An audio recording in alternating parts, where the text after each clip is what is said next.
We have many different types of construction of mausoleums, crypts, headstones in the cemetery. This is one I'm pointing out because it's not really a mausoleum, yet it's an above ground crypt.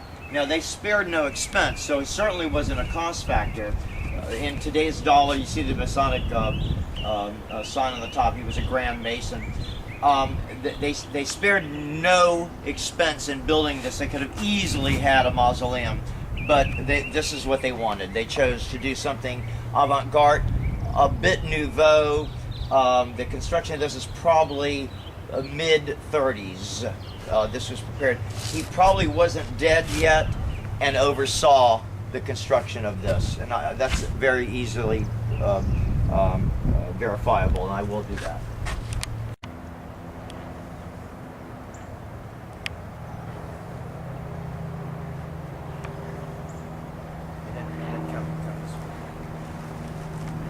Okay, the reason we're looking at this area, obviously it's the infant burial section. Now you'll see dates, birth date, death date the same day, so technically even miscarriages were here with a headstone and beloved. But I want to especially point out the 1918, because many of these died from the Black Death, the plague that encompassed the world, that killed 49 million people minimally. That's a weak estimate. Reached Ybor City as well, and I just want to point that out, that we still are in remembrance of that. We're not beyond the plague any place, even here in the United States.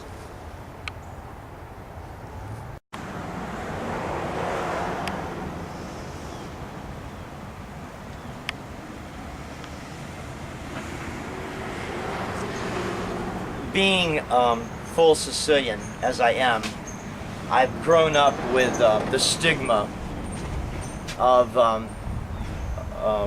that word called mafia, and my entire life, to include now, I've always said there is no such thing as the mafia. Well, someone, a non-tampon, wrote a book called Cigar City Mafia, and on the cover of that book was a death car. And the death car was none other than my uncle Jimmy Lumia, killed in 1950, the last technical mafia hit in Florida. You hear of other names, but in his day, he was the wealthiest of the wealthy, the smartest of the smart. He left my Aunt Mary hundreds of millions of dollars in 1950. My entire life I remember men coming up and giving her envelopes for debts owed her for the husband, killed 6 years before I was born. That car I used to play in. Of course, she had a chauffeur and a limousine, but she would drive that sports car covered in plastic. That death car of her husband, she would drive around to visit her sister, my grandmother, and stuff, and I would play in it, and my mother would freak out, "Get out of that car!" But this is a story. The young boys died young. The males carry a blood disorder similar to hemophilia, but it affects only the males. The women are the carrier, and they died very young, one preteen and one in high school. Our arteries have very narrow, thin walls, and any sudden jolt, car accident, jumping out of a tree, football injury leads to internal bleeding and cause of death. The males have it, the females carry it. This is a blood disorder from probably some interrelated relative marriages, of which there's many in the family, keeping it close knit. It's the Lumias, my whole family. We're on the row of mausoleums. So these are, this is one type I showed you, my aunt and uncle. Another type, the walk-in. Walk-in, kind of a miniature chapel. This has a combination of both. a door to conceal, but you can't really walk in. And that leads me to this. This is the Ferlita. I believe this is the founder of the Ferlita Bakery that is now the Ybor Historical Society across from the park on 8th Avenue. I'm pointing this out for a number of reasons. Later he'll pan on the bench. The manufacturers of this mausoleum were so proud of their work, they engraved their names on these benches. I want to show this to you for a reason. This marble comes from an area of Sicily called the Agrigento province, and it's the only place in the world that you get this color marble. This family is from, as many of my ancestors, from this region, Agrigento, Sicily.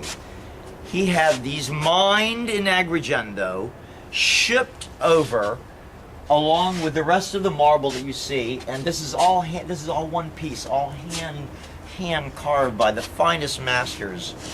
It's got a full walk-in chapel, area for 8 bodies inside. 2 are still vacant. I'd love to be in here.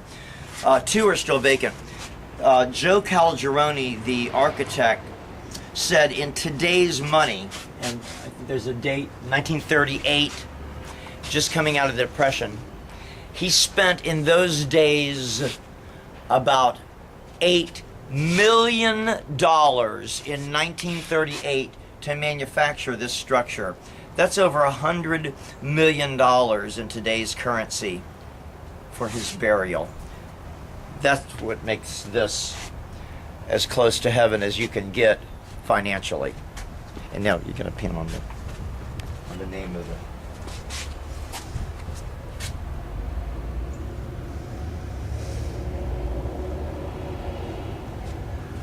And this little plaque in Sicilian makes him a founder of l'Unione Italiana, a founder of the Italian club with 2 of my great-grandfathers.